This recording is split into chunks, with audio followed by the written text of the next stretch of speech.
Two different stories we're talking about today, everyone, starting with the potential news that 5 different games may have just leaked for Nintendo Switch 2. These are all confirmed games to be coming to other consoles, but we have not known whether or not they would be included on the Switch, and now it's sounding like, due to a leaker who has accurately revealed projects before their official announcement, that these could all be headed to Nintendo's next-gen hardware, which I think opens up a broad conversation for third-party games and the vast support we will likely see on Nintendo's next-gen platform when we do finally see it revealed. Then the other talking point for today's video has to do with some new talk online that's popped up around the possibility of Nintendo ditching the Joy-Cons for their next-gen console, and that's actually a really interesting idea that I have not considered until listening to some of the recent talk from Nate the Hate and Digital Foundry online, and we gotta unpack the possibilities on whether or not Nintendo may indeed ditch the Joy-Con format and have something more akin to the Steam Deck and ROG Allies of the world, where they're just built in. And what does that mean for the accessory market as a whole, and will we get something like a pack-in Pro controller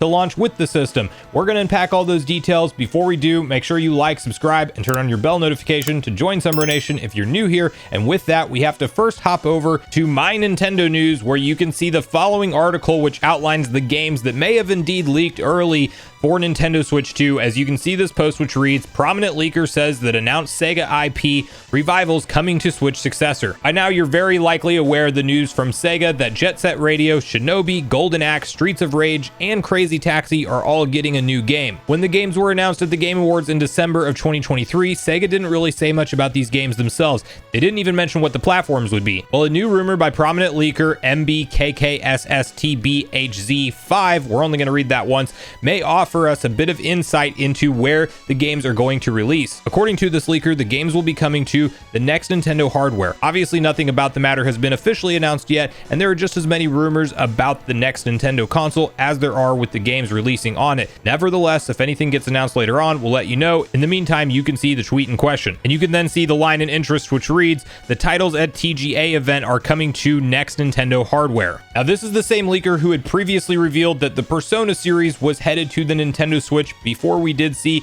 that trailer revealed to us in a direct, and so they have a good track record. I actually don't think that this is really that surprising, because you do see a ton of Sega support for Nintendo consoles, and there was some question around whether or not these more modern reboots that Sega's going for with a lot of their classic IP might look a little bit too visually demanding for the current Switch hardware we have today. I think they could have had versions of them running on the Switch, but they may have lacked things like a smooth frame rate, and you might have really been paying a price when it comes to how they run compared to the other console counterparts. And now it sounds like we don't necessarily have to worry about having downgraded versions of these games, but rather we should expect all of them to launch on next-gen Nintendo hardware. And again, I do think that this ties into the broader conversation of a lot of third-party games that we will likely see now head to Nintendo's next-gen platform that we're kind of just barely missing the mark on the current Nintendo hardware we have now. If we are just to go off the leaks and rumors that suggest that this thing is anywhere close to the power of a PlayStation 4 Pro, which really is still not an entirely accurate report in and of itself, because you have things like DLSS, it really changes the game, how chips are manufactured, and the type of infrastructure that they are put out with ultimately has a lot to do with how games run, and you can't just look at a teraflop number and say exactly how powerful any given console is. But nonetheless, you think about games like Elden Ring that have launched on the current generation of consoles and have also had versions run on the PS4 and Xbox One. Games like that are now entirely in the conversation for Nintendo's next-gen hardware, and I think any of those classic titles from the PS4, Xbox One generation, and even ones on the PlayStation 5 and Series X and S that are being released and developed as we speak now have a solid shot of being able to run on Nintendo hardware natively without having to jump through massive development hoops, which is why a lot of times we see some developers just go the cloud port route, or we see a game with vastly downgraded visuals, and it's really a noticeable day and night difference compared to the other systems, such as like Mortal Kombat 1 still selling at a $70 MSRP retail on the Nintendo Switch version, but you just look at it side by side compared to the PS5 and Series X version, and you know you are getting a very downgraded visual experience compared to those other consoles. It's going to be really cool to see Nintendo kind of close that visual gap and really make it a no-brainer situation if you are a Switch 2 owner and you decide that you want to pick up the games on consoles that you can play portably. I personally, for one, cannot wait for the prospect of playing games like Jet Set Radio and even Crazy Taxi once again with their modern reboots or brand new installments, whatever these games ultimately end up being, in either docked or handheld mode. So I'm pretty excited for this one because I am definitely going to be interested in picking up multiple of these Sega reboots. Not to mention, we talked about in previous videos, it sounds like Sega's doing a lot of different franchises, not just these 5 that we officially know about. So those should all be slated to come to next-gen Nintendo hardware, and that's great news in my opinion at the end of the day. But let me know in the comments down below what you think about this leak. Then story number 2 we're talking about has to do with some, let's say, informed speculation, not necessarily leak or even rumor territory at this point, but we are getting a couple different sources, being Nate the Hate and Digital Foundry, discussing the likelihood that Nintendo may not actually plan to include Joy-Cons on their next generation console. Now, this is a very interesting point that I had not really stopped to think about because the Joy-Cons were synonymous with the Nintendo Switch and the marketing of it, and they kind of did something unique because with Nintendo being the first hybrid game console that was massively successful, they did a lot of things like to advertise tabletop mode to show just how diverse this type of console gaming experience can be, where in those initial reveal trailers you see the convenience of friends getting together with just one console, but you're going to be able to set it down on the table. Each person pulls off a Joy-Con, turns it sideways, and is able to have a multiplayer experience out of the box, essentially giving you not only your main controller for the system, and you can do that with the slide-on dock that you have to make it a wireless controller, or you can just slide them onto the console, hold it in handheld play, or take it off and play multiplayer. As mentioned, they really were doing a lot to try to say, we're giving you a lot of value for this console that you're getting out of the box. You can actually play multiplayer with friends very easily without having to buy any additional accessories,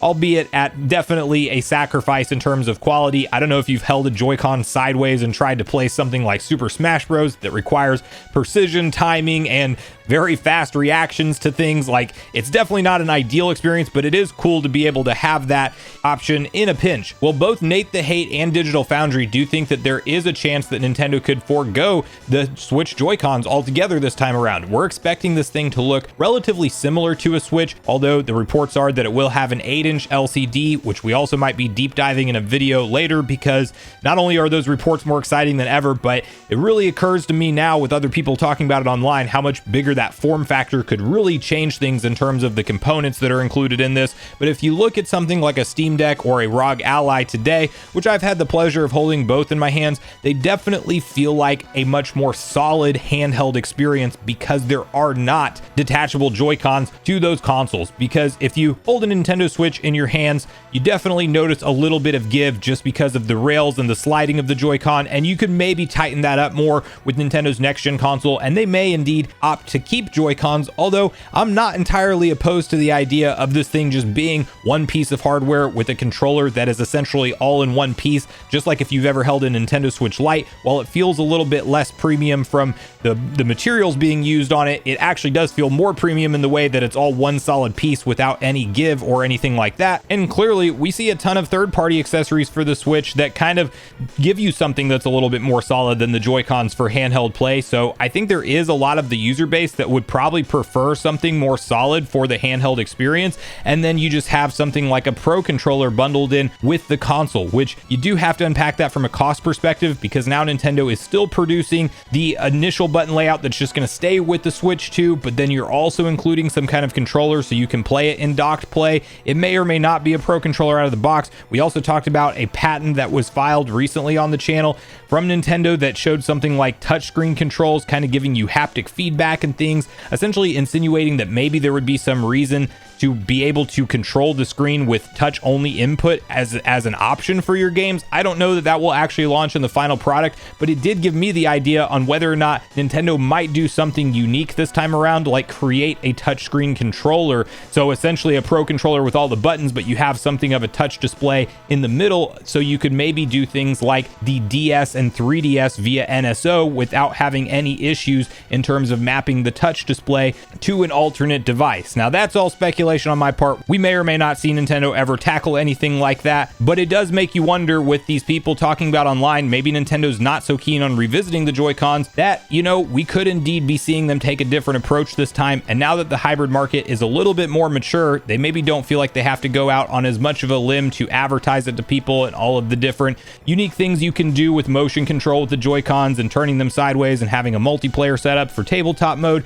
We might not see them repeat that part of their hybrid strategy this time around. And that's really where I want to pose the question to you guys and see how you feel about that, because I'm not opposed to ditching the Joy-Cons and having more of a pro controller setup come with the console in the box, and then maybe the system feels a little bit more sturdy overall when you are using it in handheld mode. And how do you feel about that? Do you think that's a good direction for Nintendo to go, or do you think that not going with a Joy-Con version 2 would be a big misstep? And do we see as much support for things like motion control? Because obviously that's a big deal for the Joy-Cons. You can play things like Skyward Sword HD and still have the traditional Wii motion controls enabled if you wanted to play it that way. It is kind of more options to have something like a Joy-Con. Or do they still just sell something like the Joy-Cons, which are two separate controllers, but it is a separate item entirely and not just something that slides onto the sides of the next-gen console? So let me know in the comments down below how you feel about both the different stories we talked about today, and whether or not you are pro Joy-Con going away, or if you hope that it does indeed return with just a more reliable form factor. Hall effect analog sticks being a must, because we all know about the Joy-Con drift nightmares, so I definitely hope Nintendo nips that in the bud this time. It sounds like they will be, but let me know your take on all of this down below. So regardless of your thoughts and feelings on everything we talked about today, I do look forward to hearing from you all in the comments down below before you leave the video, as I do look forward to getting back and forth conversation started with you all around these topics. Go watch the video on screen next if you haven't already. Also make sure you like, subscribe, turn on your notification bell, and I will see you guys in the next video.